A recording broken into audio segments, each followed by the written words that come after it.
ప్రతి ఒక్కరు కూడా బైబిల్ తెరచి 2వ దినవృత్తాంతాల గ్రంథం 20వ అధ్యాయం 30వ వచన భాగాన్ని మనం చదువుకుందాం. బైబిల్ కలిగినటువంటి ప్రతి ఒక్కరు కూడా మీరు బైబిల్ తెరవండి. 2వ దినవృత్తాంతాల గ్రంథం 20వ అధ్యాయం 30వ వచన భాగాన్ని మనం చదువుకుందాం. నేను చదువుతాను, నాతో పాటు కలిసి మీరందరూ ఈ వచన భాగంలో ఉన్నటువంటి మాటలు నాతో కలిసి మీరు కూడా ఈ మాటలు చెప్పండి. ఈ ప్రకారము అతని దేవుడు చుట్టూనున్న వారిని జయించి అతనికి నెమ్మదిని అనుగ్రహింపగా యెహోషాపాతు రాజ్యము నిమ్మళముగా నుండెను. ఈ వచన భాగంలో ఉన్న మాటలను ప్రభు మన హృదయాలలో దేవుడు ముద్రించి దీవించునుగాక. యెహోషాపాతును గూర్చి పరిశుద్ధాత్మ దేవుడు ఇక్కడ చక్కటి మాట తెలియచేస్తూ ఉన్నాడు. ఈ ప్రకారము ఈ మాట మీరు నోట్ చేసుకోండి. ఈ ప్రకారము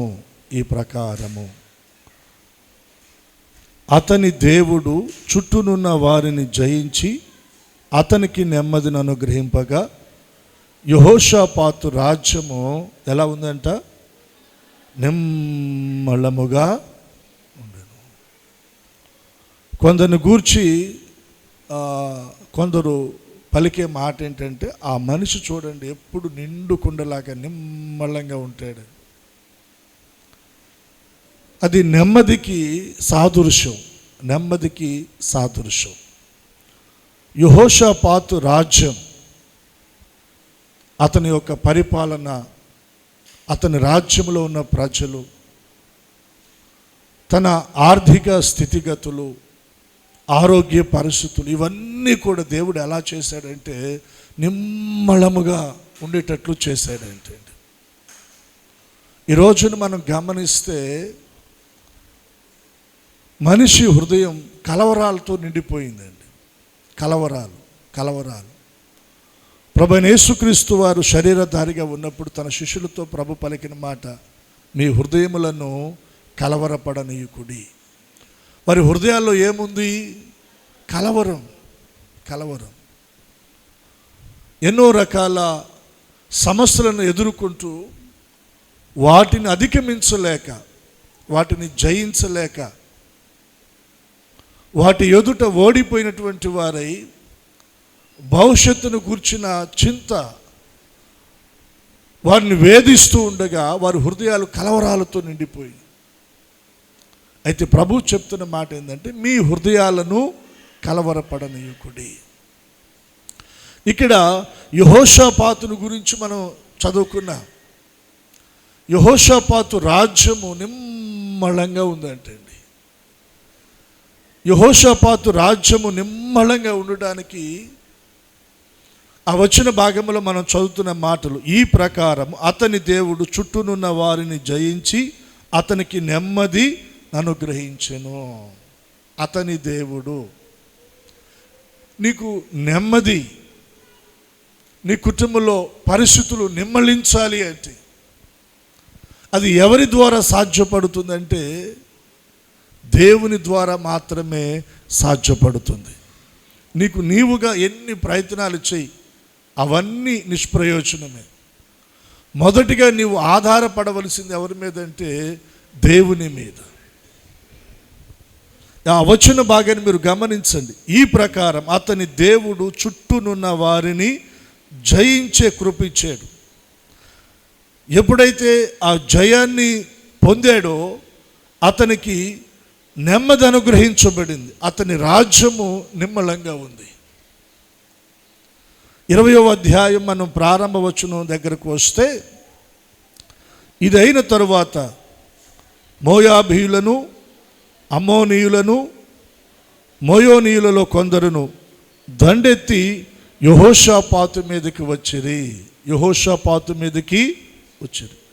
యెహోషాపాతు చుట్టూనున్నటువంటి వారండి ఒక్కసారిగా దండెత్తి యెహోషాపాతు మీదకి వచ్చారు. ఎవరెవరు వచ్చారు? మోయాబీలు ఉన్నారు, అమ్మోనీయులు ఉన్నారు, మోయోనీయుల్లో ఉన్నారు. తర్వాత మనం 2వ వచనంలో కూడా మనం చూస్తే సిరియనులు కూడా ఉన్నారండి. సిరియనుల తట్టు నుండి గొప్ప సైన్యము దండెత్తి నీ మీదకి వస్తూ ఉన్నారు. యెహోషాపాతు రాజా, నీ మీదకి దండెత్తి వస్తున్నారు శత్రువులు. 3-4 రాజ్యాల సైనికులు దండెత్తి వస్తూ ఉన్నారు. సముద్రం అవల నుండి సిరియనులు ఆ తట్టు నుండి గొప్ప సైన్యం వస్తూ ఉంది నీ మీదకి దండెత్తి. ఇటువంటి సమాచారం విన్నప్పుడు హృదయం కలవరపడదా? నెమ్మది ఎక్కడ ఉంటుంది చెప్పండి? కుటుంబంలో సమాధానం ఎక్కడుంటుంది? రాజ్యంలో నెమ్మది ఎక్కడుంటుంది? ఒక్కసారిగా యెహోషాపాతును భయం ఆవరించింది. యెహోషాపాతు రాజ్యము చిన్న రాజ్యం అండి. అతని దగ్గర ఉన్నటువంటి సైన్యం కూడా కొద్దిమందే, అతని బలము కొద్దిదే. తన మీదకి దండెత్తి వస్తున్నటువంటి వారు మాత్రం విస్తారంగా కనబడుతూ ఉన్నారు. ఒక్కోసారి మన బలానికి, మన శక్తికి, మన సామర్థ్యానికి మించి సమస్యలు ఒక్కసారిగా మన మీదకి ఒక్కోసారి వచ్చేస్తాయండి. మన మీద దాడి చేసినట్లు అనిపిస్తాయి. మన ఆరోగ్య పరిస్థితులు ఒక్కసారిగా తారుమారైపోతాయి. కుటుంబంలో పరిస్థితులు తారుమారైపోతాయి. ఏం చేయాలో ఒక్కోసారి మనకు అర్థం కాదు. పాలు పొందలేం, మనం అయోమయం అయిపోతుందండి. యెహోషాపాతు పరిస్థితి కూడా అదే. తన చుట్టూనున్న రాజ్యాల వారు ఒక్కసారిగా దండెత్తి యెహోషాపాతు మీదకి వచ్చేస్తూ ఉన్నారు. యెహోషాపాతు ఈ సమాచారాన్ని విన్న తర్వాత యెహోషాపాతుకి తన హృదయంలో మొట్టమొదటిగా ఏం కలిగిందంటే భయము కలిగిందండి. మీరు 3వ వచనాన్ని మీరు గమనిస్తే, అందుకు యెహోషాపాతు భయపడి యెహోవా యొద్ద విచారించుటకు మనసు నిలుపుకొని. మొదట ఏమొచ్చింది తనలోనికి? భయం. తన మీదకి వచ్చిన శత్రువు, తన మీదకి దండెత్తి వస్తున్న శత్రువును బట్టి తనకు భయం, తన హృదయాన్ని భయం ఆవరించేసిందండి. ఈరోజు ఒకవేళ ఇటువంటి పరిస్థితుల్లో మనం కూడా కొన్ని సమస్యలు, కొన్ని ప్రతికూల పరిస్థితులు, కొన్ని బలహీనతలు, అనారోగ్య పరిస్థితులు, ఆర్థిక సమస్యలు, పిల్లల వైపు నుండి, బంధువుల వైపు నుండి, స్నేహితుల వైపు నుండి మనం ఎదుర్కొంటున్నటువంటి కొన్ని ప్రతికూల పరిస్థితులు, వాటిని బట్టి ఒకవేళ నా భవిష్యత్తు ఏంటి, ఒకవేళ భయంతో మన హృదయాలు నింపబడి ఉంటే, ఒకవేళ యెహోషాపాతు వలె మన హృదయాలు భీతితో నింపబడి ఉంటే, ఈరోజున ప్రభు ఈ వాక్యాన్ని మన ముందు ఉంచి ఆయన మనతోనే మాట్లాడుతూ ఉన్నాడు. దేవునికి బిగ్గరగా 2 చేతులు ఎత్తి స్తోత్రం చెల్లిద్దాం. బిగ్గరగా మరొకసారి చెప్దామా? హల్లెలూయా. ఈ శత్రువులను యెహోషాపాతు ఎలా జయించాడు, వారిని ఎలా జయించాడు, అతనికి ఎలా నెమ్మది కలిగింది, అతని రాజ్యం ఎలా నిమ్మలంగా దేవుడు స్థిరపరిచాడు. ఈ ప్రకారము అనేటువంటి మాటలు అక్కడ మనం చూస్తున్నామండి. 30వ వచన భాగంలో, ఈ ప్రకారం అతని దేవుడు చుట్టూనున్న వారిని జయించి అతనికి నెమ్మదిని అనుగ్రహింపగా అతని రాజ్యము నిమ్మలంగా ఉండిపోయిందంట. ఈరోజు మన ముందు లేదా మన చుట్టూ మనను ఆవరించిన ప్రతి సమస్యను మనం జయించాలి, ప్రతి బలహీనతను మనం జయించాలి, ప్రతి శోధన మనం జయించాలి, ప్రతి ఆర్థిక ఇబ్బందులను మనం జయించాలి. అనారోగ్య పరిస్థితులను మనం జయించాలి. దేవుడు మనకు జయాన్ని ఇవ్వాలి. ఆమేన్ చెప్పండి. దేవుని ద్వారా మనము జయించుదుముగాక. యెహోషాపాతు ఏం చేశాడు? కొన్ని విషయాలు మనం దేవుని సన్నిధిలో మనం ధ్యానం చేద్దామండి. మీరు 20వ అధ్యాయం 6వ వచనాన్ని మీరు గమనిస్తే, యెహోషాపాతు దేవుని దగ్గర ప్రార్థన చేయటం మొదలుపెట్టాడు. ఆ ప్రార్థనలో యెహోషాపాతు పలికిన మాటలు చూడండి. అక్కడ 6వ వచనాన్ని మీరు గమనించండి. మా పితరుల దేవా యెహోవా, నీవు ఆకాశమందు దేవుడువై ఉన్నావు, అన్యజనుల రాజ్యములను ఏలువాడవు నీవే. నీవు బాహుబలము గలవాడవు, పరాక్రమము గలవాడవు. నిన్ను ఎదిరించుటకు ఎవ్వరికి బలము చాలదు. 7-8 వచనాలు కూడా మీరు తర్వాత చదవండి. 7-8 వచనాలు కూడా మీరు తర్వాత చదవండి. ఈ 6వ వచనంలో యెహోషాపాతు దేవుని యొక్క బాహుబలాన్ని జ్ఞాపకం చేసుకుంటూ ఉన్నాడు. తన బలాన్ని కాదండి. తన మీదకి దండెత్తొచ్చిన శత్రువును బట్టి, తన శత్రువుతో యుద్ధం చేయడానికి వాస్తవానికి తన బలాన్ని సరిచూసుకోవాలి. తన సైన్య బలమేంతో, తన దగ్గర ఉన్న అధిపతులు, ప్రధానులు, రథాలు, రౌతులు, గుర్రాలు, తన దగ్గర ఉన్న బలాన్ని చూసుకోవాలి యుద్ధం చేయడానికి. కానీ యెహోషాపాతు అలా చేయటం లేదు. యెహోషాపాతు ఎవరి బలాన్ని చూస్తున్నాడంటే దేవుని బలాన్ని చూస్తున్నాడు. 2 చేతులు ఎత్తి స్తోత్రం చెల్లిద్దాం. ఏమంటున్నాడు? మా పితరులు దేవా యెహోవా, నీవు ఆకాశమందు దేవుడువై ఉన్నావు, అన్యజనుల రాజ్యములను ఏలువాడవు నీవే. నీవు బాహుబలము గలవాడవు, పరాక్రమము గలవాడవు. నిన్ను ఎదిరించుటకు ఎవ్వరికి, నన్ను ఎదిరించడానికి ఎవరికైనా బలం సరిపోతుంది, కానీ నిన్ను ఎదిరించడానికి ఎవరికి బలము సరిపోతుంది. అంటే దేవుని బలాన్ని ఆధారం చేసుకుంటున్నాడు. దేవుని బలము చాటుకి యెహోషాపాతు వస్తూ ఉన్నాడండి. నేను మీకు జ్ఞాపకం చేస్తున్న మాట ఏంటంటే, నీ ముందున్న సమస్యను బట్టి నువ్వు భయపడక, ఆ సమస్యను చూస్తూ నువ్వు కృంగిపోకుండా, ఆ సమస్య ప్రక్కకు నువ్వు దేవుని బలాన్ని తీసుకొని రావాలి. ఆ సమస్యను నువ్వు చూస్తే నీ బలంపై నువ్వు ఆధారపడితే నువ్వు జయించలేవు. దేవుని బలాన్ని నువ్వు గమనించగలిగితే ఆ సమస్యను నువ్వు జయించగలవు. దేవునికి 2 చేతులు ఎత్తి స్తోత్రం చెల్లిద్దాం. బిగ్గరగా చెప్దామా? నీ బలము మీద నువ్వు ఆధారపడద్దు, నీ సామర్థ్యం మీద నువ్వు ఆధారపడద్దు, నీ శక్తి మీద నువ్వు ఆధారపడద్దు, నీ తెలివి మీద నువ్వు ఆధారపడవద్దు. నీ సొంత ఆలోచనలు చేసుకొని వాటిని ఆధారం చేసుకొని వాటి మీద నువ్వు ముందుకు వెళ్ళమాకు. ఓడిపోతావు, నష్టపోతావు, నష్టపోతావు, కూలిపోతావు. నీ ముందున్న నీ శత్రువును జయించడానికి నువ్వు దేవుని బలాన్ని నువ్వు ఆధారం చేసుకో. 18వ కీర్తనలో దావీదు భక్తుడు ఏమంటాడో తెలుసా? యెహోవా నా బలమా, నేను నిన్ను ప్రేమించుచున్నాను. చూస్తారన్నమాట. 18వ కీర్తన మొదటి వచ్చిన భాగంలో దావీదు పలుకుతున్నటువంటి మాటలు మనం గమనించగలమండి.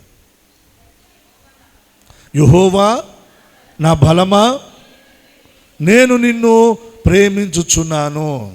యెహోవా నా శైలము, నా కోట, నన్ను రక్షించువాడు, నా కేడెము, నా రక్షణ శృంగము, నా ఉన్నత దుర్గము, నా దేవుడు. నేను ఆయనను ఆశ్రయించున్నా. నా దుర్గము, కీర్తనీయుడైన యెహోవాకు నేను మొరపెట్టగా ఆయన నా శత్రువుల చేతిలో నుండి నన్ను రక్షించును. దావీదు ఎవరి బలాన్ని గురించి మాట్లాడుతున్నాడు? దేవుని బలాన్ని గురించి మాట్లాడుతున్నాడు. గమనించండి, మనం మాట్లాడవలసింది మన బలాన్ని గురించి కాదండి, దేవుని బలాన్ని గురించి మనం మాట్లాడాలి. దేవునికి స్తోత్రం. యేసు ప్రభు వారు శరీరధారిగా ఈ లోకానికి రాకముందే ప్రవక్తలు ఆయన రాకని గురించి ప్రవచించారు. ప్రవచిస్తూ ఆయనకి పేర్లు పెట్టబడునని యెషయా ప్రవక్త యెషయా గ్రంథంలో ప్రవచించాడు. ప్రవచించి ఆయన పలికిన ఆయన పేరుల్లో ఒక పేరేంటో? ఆశ్చర్యకరుడు, ఆలోచనకర్త, సమాధానానికి అధిపతి, నిత్యుడగు తండ్రి, బలవంతుడగు దేవుడు. ఈ రోజున మనం ఆరాధిస్తున్న మన ప్రభు ఎవరైనా బలవంతుడు. ఆయన బలాన్ని మనం జ్ఞాపకం చేసుకోవాలి. ఆయన బలం మీద మనం ఆధారపడాలి. ఆయన బలాన్ని గురించి మనం మాట్లాడాలి. గొలియాతు ముందు నిలబడినప్పుడు దావీదు తన బలాన్ని గురించి మాట్లాడాల. ఎవరి బలాన్ని గురించి మాట్లాడాడు? గొలియాతు మీదకి నేను యుద్ధానికి వెళతానయ్యా అని సౌలుతో దావీదు మాట్లాడుతూ ఉన్నప్పుడు సౌలు ఏమన్నాడంటే, నువ్వు బాలుడవు, గొలియాతేమో బాల్యం నుండి యుద్ధాభ్యాసము చేసినవాడు, నీకు బలము చాలదు అంటే దావీదు ఏమన్నాడు తెలుసా? నేను నా తండ్రి గొర్రెలు మేపుతూ ఉండగా ఆ గొర్రెల మందలో నుండి ఒకసారి ఎలుగుబంటి వచ్చి, ఒకసారి సింహం వచ్చి గొర్రె పిల్లని నోట కరుచుకొని వెళ్ళిపోతూ ఉండగా నేను వాటితో పోట్లాడి వాటిని పట్టుకొని వాటిని చీల్చాను, వాటి నోట నుండి గొర్రెపిల్లని నేను విడిపించాను అని మాట్లాడుతూ అంటాడు, సింహము యొక్క బలము నుండి, ఎలుగుబంటి యొక్క బలము నుండి నన్ను తప్పించి నన్ను రక్షించిన నా దేవుడు. రెండు చేతులెత్తి స్తోత్రం చెల్లిద్దాం. ఎవరి బలాన్ని జ్ఞాపకం చేస్తూ ఉన్నాడు దావీదు? దేవుని బలాన్ని జ్ఞాపకం చేస్తూ ఉన్నాడు. సున్నతి లేని ఈ ఫిలిష్తీయుడు, వీని చేతిలో నుండి కూడా దేవుడు నన్ను తప్పిస్తాడు, రక్షిస్తాడు. నా దేవుని బలముతో, నా దేవుని సహాయముతో ఒక్క దెబ్బతో నేను గొలియాతును పడగొట్టేస్తాను. గొలియాతు తన దేవతల పేరిట దావీదు మీదకి వచ్చాడు. దావీదేమో తన దేవుడైన యెహోవా నామమును గొలియాతు మీదకి యుద్ధానికి వెళ్ళాడు. ఒకే ఒక్క రాయి ఒడిసులో పెట్టి గిరా తిప్పి కొడితే గొలియాతు బొక్క బోరలా పడ్డాడండి. దావీదు తన బలాన్ని ఆధారం చేసుకోలా, తన దేవుని బలాన్ని ఆధారం చేసుకున్నాడు. మన ముందున్న సమస్యను జయించడానికి మన బలం కాదు, మనం దేవుని బలం మీద మనం ఆధారపడాలి. రెండు చేతుల దేవునికి మనం స్తోత్రం చెల్లిద్దాం. ఏమంటున్నాడు యెహోషాపాతు?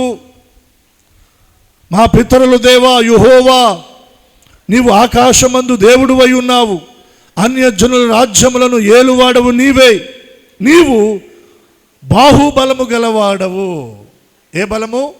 బాహుబలము గలవాడవు.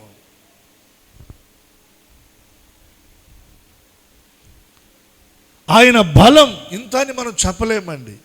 ఎర్ర సముద్రాన్ని రెండుగా పాయలు చేయగలిగినంత. దేవునికి స్తోత్రం. ఎగువ నుండి పారుతున్న యోర్దాను నదిని రెండుగా పాయలు చేసి ఆ ప్రవహిస్తున్న జలరాశులను ఏకరాశిగా నిలపగలిగినంత. నీ మీదకు లేచిన శత్రువును అణచలేడా? నీ మీదకి దండెత్తి వచ్చిన శత్రువు మీద నీకు జయాన్నివ్వలేడా? జరిగే పొరపాటు సంథింగ్ ఎక్కడంటే, బొలోమని మన తెలివితేటలు ఆధారం చేసుకుని వెళ్ళిపోతాం ప్రతిదాని మీదకి. ఓడిపోయిన తర్వాత, చతికిలబడిన తర్వాత, నష్టాన్ని చవి చూసిన తర్వాత అప్పుడు దేవుని వైపు తిరుగుతాం, అప్పుడు దేవుని బలాన్ని చూస్తాం మనం. అయ్యా నీవు నాకు సహాయం చేయని. మొదట నువ్వు దేవుని బలాన్ని ఒకసారి జ్ఞాపకం చేసుకో. నీవు బాహుబలము గలవాడు, పరాక్రమము కలిగిన వాడవు నీవని యెహోషాపాతు మాట్లాడుతూ ఉన్నాడు. దేవుని బలాన్ని జ్ఞాపకం చేసుకుంటున్నాడు. ఈ రోజున ఒకవేళ మన ముందు ఉన్నటువంటి సమస్యలు మనకు భయాన్ని కలగ చేస్తే, దేవుని సేవకునిగా నేను మీకు మనవి చేస్తానని భయపడమాకండి. ఒక్కసారి దేవుని బలాన్ని మీరు జ్ఞాపకం చేసుకోండి. దేవుని బలం మీద ఆధారపడండి. దేవుని బలాన్ని గురించి మీరు మాట్లాడండి. సమస్య చిన్నదైపోతుంది, సమస్య పోతుంది, అది కనుమరుగైపోతుంది. ఒకవేళ శారీరక బలహీనత, అనారోగ్య పరిస్థితుల మధ్యన మనం ఉన్నామా? దేవుని బలాన్ని గురించి మీరు ఒకసారి జ్ఞాపకం చేసుకోండి. 38 సంవత్సరాల నుంచి ఆ బెతెస్దా కోనేటి దగ్గర పడున్నాడంట ఒక రోగి. ఎన్ని సంవత్సరాలు? అంత దీర్ఘకాలికంగా బాధపడుతున్న రోగిష్టులు ఇప్పుడు ఎవరైనా ఉన్నారా? పక్షవాయువు రోగంతో 38 సంవత్సరాలు వయసు కలిగినటువంటి వ్యక్తి బహుకాలంగా అక్కడ పడున్నాడంట. యేసయ్య ఒక్క మాటతో వాడిని బాగు చేశాడా లేదా? యేసయ్య ఒక్క మాటతో వాడిని నీవు స్వస్థపడగోరుచున్నావా అని ప్రభు అడిగాడు. తను ఏదో కారణాలు చెప్పాడు. ప్రభు చెప్పిన మాట, నీవు లేచి నీ పరిపెత్తుకొని నడుమని చెప్పగా వాడు దిగ్గున లేచి నిలిచి నడిచాడు, స్వస్థ పొందుకున్నాడు. బహుకాలంగా పక్షవాయువు రోగంతో పడి ఉన్న ఆ వ్యక్తిని స్వస్థపరిచిన దేవుడు నిన్ను స్వస్థపరచలేడా? నిశ్చయముగా ఆయన నిన్ను కూడా స్వస్థపరచగలడు. దేవుని బలాన్ని నువ్వు జ్ఞాపకం చేసుకో. దేవుని బలం మీద నువ్వు ఆధారపడు. నీ బలాన్ని కొంచెం పక్కన పెట్టు, నీ శక్తి సామర్థ్యాలు కొంచెం పక్కన పెట్టు. యెహోషాపాతు దేవుని బలాన్ని జ్ఞాపకం చేసుకుంటున్నాడు. బహుబలము గలవాడవు, పరాక్రమము కలిగినటువంటి వాడవయ్యా. రెండవదిగా నేను యెహోషాపాతులో నుండి ఇంకొక విషయాన్ని నేను మీకు జ్ఞాపకం చేస్తూ ఉన్నాను. చూడండి, మీరు 11వ వచనం, మేము స్వతంత్రించుకొనవలెనని నీవు మాకిచ్చిన నీ స్వాస్థ్యములో నుండి మమ్మను తోలివేయుటకై వారు బయలుదేరి వచ్చి మాకెట్టి ప్రత్యుపకారము చేయుచున్నారో దృష్టించుము.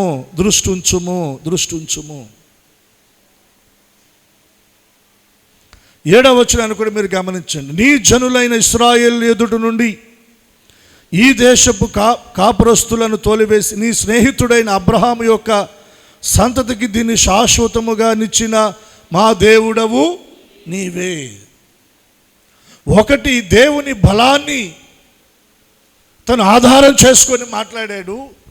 రెండవదిగా దేవుని వాగ్దానాన్ని జ్ఞాపకం చేసుకుంటా ఉన్నాడు. ఏమంటున్నాడు ఇక్కడ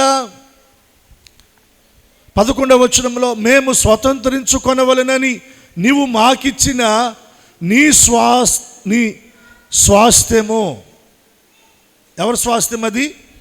నీ స్వాస్థ్యం. అంటే నీవు మాకిచ్చావు ఈ దేశాన్ని, ఈ ప్రదేశాన్ని. నువ్వు మాకు ఇవ్వడానికి రీజన్ ఏంటి? 7వ వచనంలో అంటున్నాడు, నీ జనులైన ఇశ్రాయేలు ఎదుట నుండి ఈ దేశపు కాపురస్తులను తోలివేసి నీ స్నేహితుడైన అబ్రహాము యొక్క సంతతికి దీనిని శాశ్వతముగా ఇచ్చావు. ఎవరిని జ్ఞాపకం చేస్తూ ఉన్నాడు? అబ్రహాముని. అబ్రహాము ఎవరంట? దేవునికి స్నేహితుడు.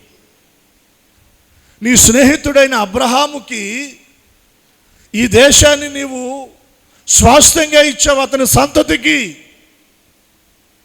మేము అబ్రహాము సంతానంలో నుండి వచ్చిన వారమే కదా. ఈ భూమి ఇది నీది, దీన్ని నీవు మాకు స్వాస్థ్యంగా ఇచ్చావు. ఇప్పుడు దీని మీదకి శత్రువు వచ్చాడు, దీని మీదకి శత్రువులు దండెత్తి వచ్చారయ్యా. ఇది నువ్వు మాకు ఇచ్చినది కదా. ఒకసారి జ్ఞాపకం చేసుకొని దేవుని దగ్గర వాగ్దానాన్ని ఎత్తిపట్టి యెహోషాపాతు మాట్లాడుతూ దేవుని దగ్గర ప్రార్థన చేస్తూ ఉన్నాడు. 2 చేతులు దేవునికి స్తోత్రం చెల్లిద్దాం. నీకు ఎదురుగా ఉన్న సమస్యను బట్టి భయపడక నీవు దేవుని వాగ్దానాలు జ్ఞాపకం చేసుకో. మనకు ముందున్న భక్తులను, మనకు ముందున్న పూర్వీకులైనటువంటి మన పితరులను, వారి ఎడల దేవుడు చేసినటువంటి వాగ్దానాలను, వాటికి మనం వారసులమై ఉన్నాం. వాటిని మనం జ్ఞాపకం చేసుకొని దేవుని దగ్గర మనం ప్రార్థన చేయాలి. దేవుని వాగ్దానాలను ఎత్తి మనం మాట్లాడాలి. మీరు గమనించండి, మన నోట అవిశ్వాసపు మాటలు రాకూడదు. ఏం రాకూడదు చెప్పండి? అవిశ్వాసపు మాటలు మన నోట రాకూడదు. ఒక ఇబ్బంది ఉంది, ఒక ఇరుకుంది, ఓ సమస్య ఉంది, ఒక బాధ ఉంది. ఆ బాధను బట్టి కృంగిపోతూ నిరుత్సాహంగా అవిశ్వాసపు మాటలు మాట్లాడమాకండి. వాగ్దానాలు జ్ఞాపకం చేసుకోండి. వాగ్దానాలను మీరు జ్ఞాపకం చేసుకోండి. వాగ్దానాలు జ్ఞాపకం చేసుకొని మీరు మాట్లాడండి. ఈ ప్రకారము యెహోషాపాతు విషయంలో అక్కడ మనం చదివిన మాట, ఈ ప్రకారము. ఏ ప్రకారం? ఒకటి, తను దేవుని బలాన్ని ఆధారం చేసుకున్నాడు. రెండవది, వాగ్దానాలు ఎత్తి మాట్లాడుతున్నాడు. అయ్యా, నీ ప్రజలైనటువంటి ఇశ్రాయేలీయులకు దీనిని నీవు స్వాస్థ్యంగా ఇచ్చావు. నీ స్నేహితుడైన అబ్రహాము సంతానము కదా మేము. అబ్రహాము సంతానానికి, నీ ప్రజలైన ఇశ్రాయేలీయులకు నీవు దీన్ని స్వాస్థ్యంగా ఇచ్చావు. ఇప్పుడు దీని మీదకి శత్రువులు దండెత్తి వస్తూ ఉన్నారయ్యా. వాగ్దానాన్ని ఎత్తిపట్టి ప్రార్థన చేస్తున్నాడు. వాగ్దానాన్ని ఎత్తిపట్టి మాట్లాడుతున్నాడు. విశ్వాసపు మాటలు యెహోషాపాతు నోట కనబడతా ఉన్నాయి. ఈ రోజున మనం కూడా దేవుని వాగ్దానాలను ఎత్తి మాట్లాడుదుముగాక. దేవుని వాగ్దానాలను ఎత్తి మాట్లాడాలి అంటే మన హృదయంలో ఏముండాలి? వాక్యం చెప్తా ఉంది, హృదయం నిండిన దానిని బట్టి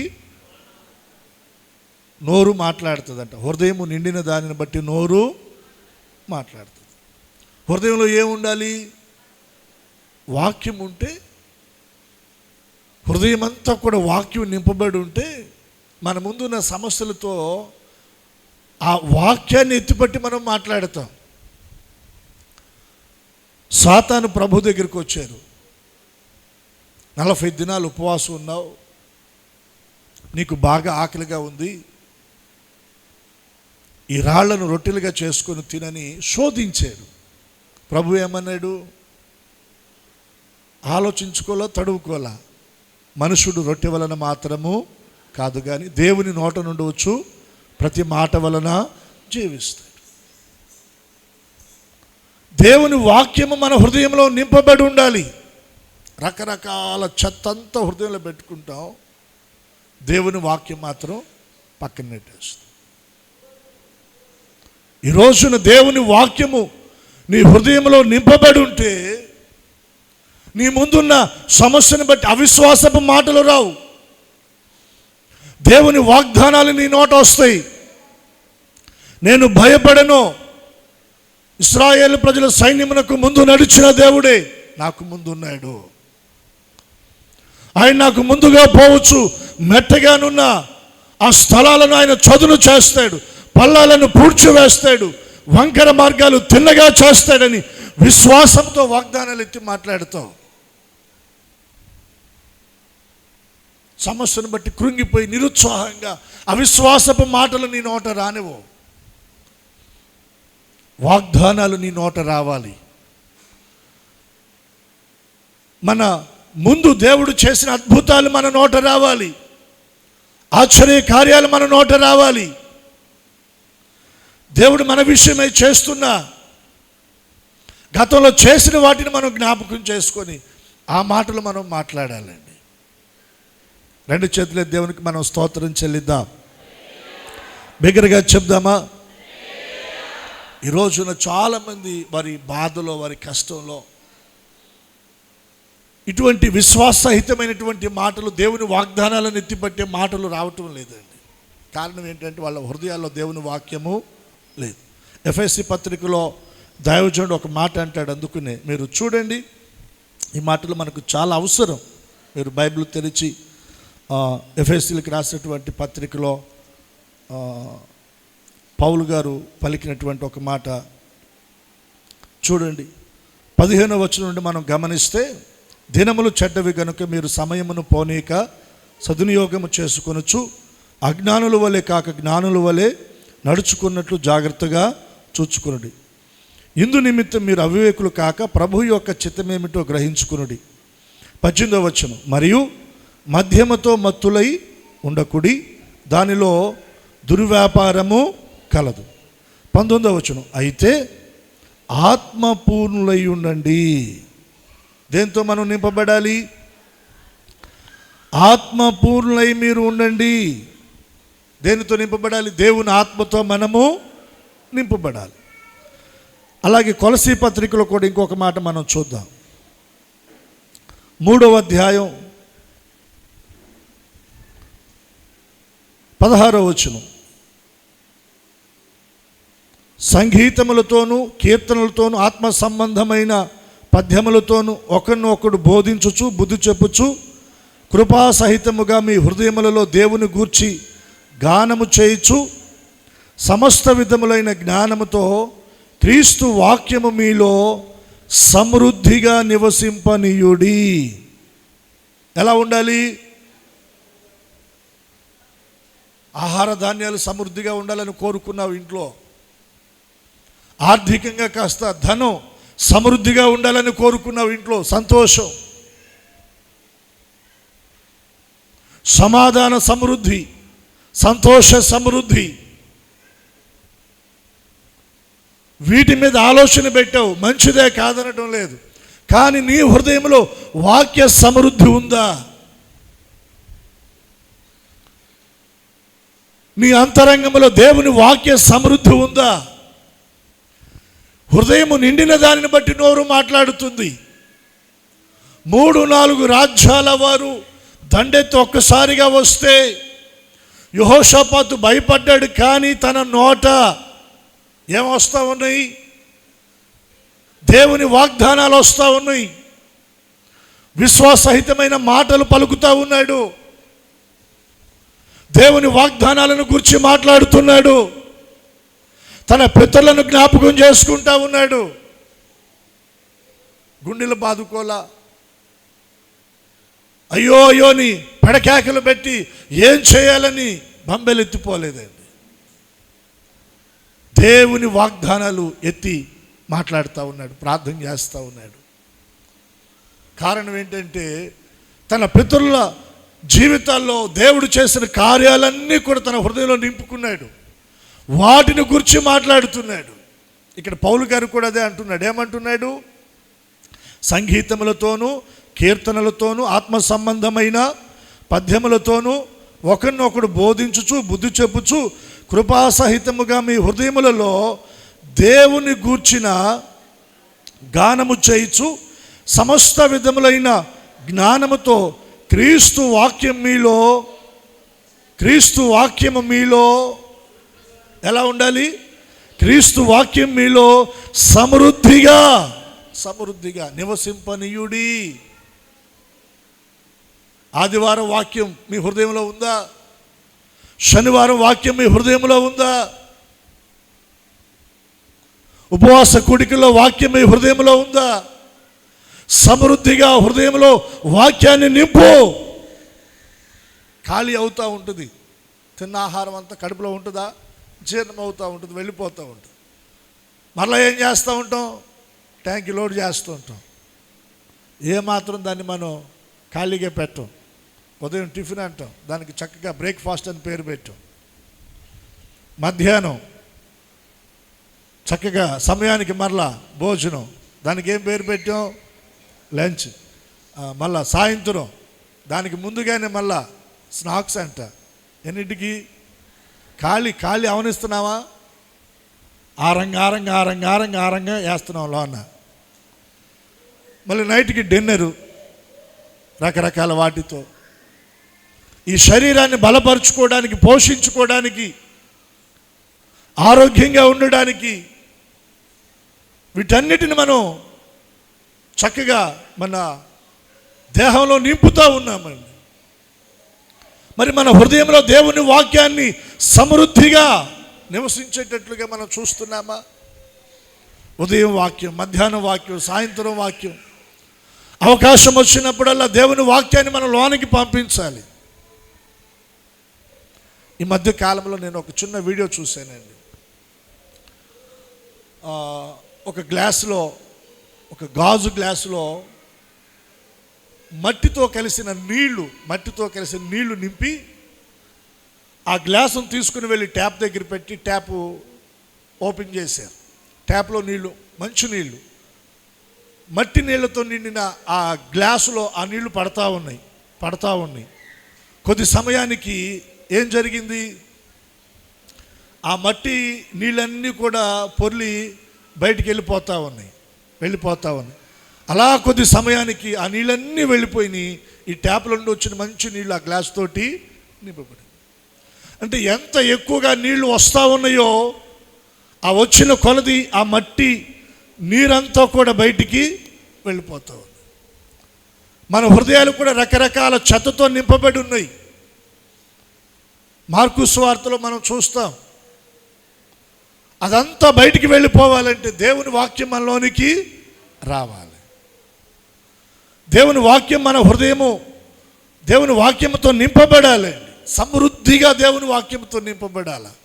అప్పుడే దేవుని వాగ్దానాలు మనం ఎత్తి మాట్లాడగలం. ఒకటి, దేవుని బలాన్ని ఆధారం చేసుకున్నాడు. రెండవది ఏం చేస్తూ ఉన్నాడు? వాగ్దానాలు ఎత్తిపట్టి మాట్లాడుతున్నాడు. దేవుని దగ్గర ప్రార్థన చేస్తూ ఉన్నాడు. మూడో విషయాన్ని నేను మీకు జ్ఞాపకం చేస్తాను. చూడండి, 12వ వచనాన్ని మీరు చదవగలిగితే, 2వ దినవృత్తాంతాల గ్రంథం 20వ అధ్యాయం 12వ వచనం. అందరూ మీరు చూడండి, బైబిల్ తెరిచి. ఏమంటున్నాడు? మా దేవా, నీవు వారికి తీర్పు తీర్చవా? మా మీదకి వచ్చి గొప్ప సైన్యముతో యుద్ధము చేయుటకు మాకు శక్తి చాలదు, ఏమి చేయుటకును మాకు తోచదు, నీవే మాకు దిక్కు అని ప్రార్థన చేసెను. నీవే మాకు దిక్కు అని ప్రార్థన. ఈ వచనంలో మీరు ఇంకొక మాట గమనించండి. ఏమంటున్నాడంటే, నీవు వారికి తీర్పు తీర్చవా? నీవు వారికి, నీ మీదకి ఎవరైనా లేచారనుకో, నీవే జడ్జిమెంట్ చేయి, మాకు తీర్పు నువ్వు తీర్చు. మాకు తీర్పు తీర్చే పని ఎవరిదంటే దేవునిది. దేవునికి అప్పగించు, మౌనంగా ఉండు. మౌనంగా ఉన్నప్పుడు ఒకవేళ నీ మీద అనవసరంగా నిందపడచ్చు, నిష్కారణంగా నువ్వు నిందించబడచ్చు. కానీ నువ్వు కొద్దిగా మౌనం వహిస్తే, వాటిని నువ్వు భరించగలిగితే, నిర్ణయ కాలంలో నీ పక్షంగా దేవుడు తీర్పు తీర్చి వారికి దేవుడు బుద్ధి చెప్తాడు. దేవునికి 2 చేతులు ఎత్తి స్తోత్రం చెల్లిద్దాం. తీర్పు తీర్చే పని మనది కాదు. మనం దేవునికి అప్పగించి మౌనంగా ఉందాం, దేవుడు చూసుకుంటాడు. యెహోషాపాతు కూడా అదే అంటున్నాడు. నిష్కారణంగా వారు మా మీదకి వస్తూ ఉన్నారయ్యా, వారికి నీవే తీర్పు తీర్చు. ఆ మాట పలికి ఏమంటున్నాడంటే అక్కడ, మా మీదకి వచ్చి గొప్ప సైన్యముతో యుద్ధము చేయుటకు మాకు శక్తి చాలదు, ఏమి చేయడానికి కూడా మాకు తోచటం లేదు. మా వాళ్ళు ఉన్నారయ్యా అని అంటున్నాడా? ఎన్నిసార్లు అనలా మనం, చెప్పండి. మా వాళ్ళు ఉన్నారు. ఇక్కడ మరొకసారి రుజువు చేస్తున్నాడు, ఒప్పుకుంటున్నాడు. నాకు బలము చాలదు, నాకు శక్తి చాలదు, నాకు సామర్థ్యము చాలదు, నా వల్ల కాదు, నేను జీరో, నేను సున్నానయ్యా, నా వల్ల ఏది కూడా కాదు. దేవుని దగ్గర మనం ఇలా నిలబడగలిగితే ఆయన ఒకటిగా మన పక్కన నిలబడతాడు. దేవునికి స్తోత్ర. ఆయన ఒకటిగా మన ప్రక్కన నిలబడితే మనకేమొస్తుంది చెప్పండి? సున్నాకు విలువ వస్తుంది. యెహోషాపాతు తన బలము లేదు, తన శక్తి లేదు, తన సామర్థ్యము లేదని దేవుని దగ్గర ఒప్పుకొని ఏమంటున్నాడంటే, నీవే మాకు దిక్కు అయ్యా, నీవే మాకు దిక్కు. ఎప్పుడైనా పలికామా ఆ మాట? అన్ని దిక్కులు అయిపోయిన తర్వాత అప్పుడు వస్తాం ఎవరి దగ్గరికి? ఫస్ట్ రాము మనం. యెహోషాపాతు ఫస్టే వెళ్ళిపోయాడు. మనమేమో అన్ని దిక్కులు అయిపోయిన తర్వాత వస్తాం. అయ్యా ఇంక నాకు ఏ దిక్కు లేదు, నీవే నాకు దిక్కు. లోకంలో ఒక మాట, దిక్కు లేని వారికి ఎవరు దిక్కంట? దేవుడే మన దిక్కు, దేవుడే మన సహాయం, దేవుడే మన బలము, దేవుడే మనకు ఆధారం. మన నోటితో మనం ఒప్పుకొని మన సమస్యను మనం ఆయనకు అప్పచెప్పాలి. నీ భారము యెహోవా మీద మోపము, ఆయన నిన్ను ఆదుకుంటాడు. మనం చేసే పని ఏంటంటే మనం దేవుని మీద మోపం. మనమే ఏదోటి చేద్దాంలే అని చెప్పి మన శాయశక్తులు మనం పోరాడే ప్రయత్నం చేస్తాం. మన వల్ల కానప్పుడు దేవునికి అప్పగిస్తాం. అంత ప్రయాసం ఎందుకు? మొదటగానే మనం దేవునికి అప్పగించేస్తే గొడవలేని పని. దేవునికి 2 చేతులు ఎత్తి స్తోత్రం చెల్లిద్దాం. మొదటిది దేవుని బలం మీద ఆధారపడ్డాడు, దేవుని బలాన్ని జ్ఞాపకం చేసుకున్నాడు. రెండవది దేవుని వాగ్దానాలు జ్ఞాపకం చేసుకుంటా ఉన్నాడు. మూడవది దేవుడే నాకు దిక్కు, నాకు ఇంక వేరే ఆధారము లేదని మాట్లాడుతున్నాడు. ఆసాపు భక్తుడు కూడా అంటాడండి, ఏమంటాడంటే ఆకాశం వైపు కళ్ళెత్తి చూడగా మాకు ఎవరున్నారయ్యా, నీవే కదా మాకు దిక్కు అని. దేవుడే మన దిక్కై, ఆయనే మనకు ఆధారమై మనం ఆయన పైన ఆధారపడితే ఆయన మనల్ని చేయి విడిచిపెట్టేవాడు కాదండి. ఇంకొక మాట నేను మీకు జ్ఞాపకం చేస్తాను. చూడండి, కొంచెం మీరు ముందుకు వస్తే 15వ వచనాన్ని మీరు గమనించండి. 15వ వచనం, యూదావారులారా, యెరూషలేము కాపురస్తులారా, యెహోషాపాతు రాజా, మీరందరూ ఆలకించుడి. యెహోవా సెలవిచ్చినదేమనగా, ఈ గొప్ప సైన్యమునకు మీరు భయపడకుడి, జడయుకుడి. ఈ యుద్ధము మీరు కాదు, దేవుడే జరిగించును. ఎవరు మాట్లాడుతున్నారు? దేవుడు తన సేవకుని పంపించి యెహోషాపాతుతో మాట్లాడుతున్నాడు. ప్రార్థన చేసుకున్నాడు కదా. ప్రార్థన చేసుకున్న యెహోషాపాతుకి ఇప్పుడు దేవుడు తన సేవకుని ద్వారా మాట్లాడుతూ ఉన్నాడు. యూదావారులారా, యెరూషలేము కాపురస్తులారా, యెహోషాపాతు రాజా, మీరందరూ ఆలకించండి అయ్యా. దేవుడు సెలవిస్తుంది ఏంటంటే, ఈ గొప్ప సైన్యమునకు మీరు భయపడమాకండి, జడియమాకండి. యుద్ధము మీరు కాదు, ఎవరు చేయబోతున్నారు? దేవుడు చేయబోతున్నాడు. 2 చేతులెత్తి స్తోత్రం చెల్లిద్దా. యెహోషాపాతు నమ్మాడా లేదా? దేవుని సేవకుని నోట నుండి వచ్చిన మాట దేవుని మాటగా యెహోషాపాతు నమ్మాడు.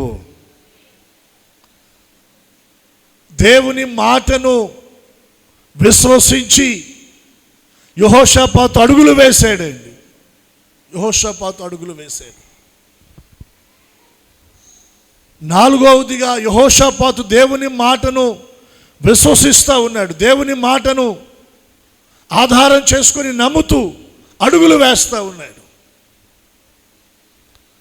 3-4 రాజ్యాల వారు దండెత్తి వస్తూ ఉండగా యెహోషాపాతు ఒంటరిగా తన సైన్యాన్ని తీసుకొని యుద్ధానికి వెళ్తూ ఉన్నాడు. దానికి బలమైన కారణం ఏంటంటే, దేవుడు చెప్పిన మాట, యుద్ధము మీరు కాదు, ఎవరు చేయబోతున్నారు?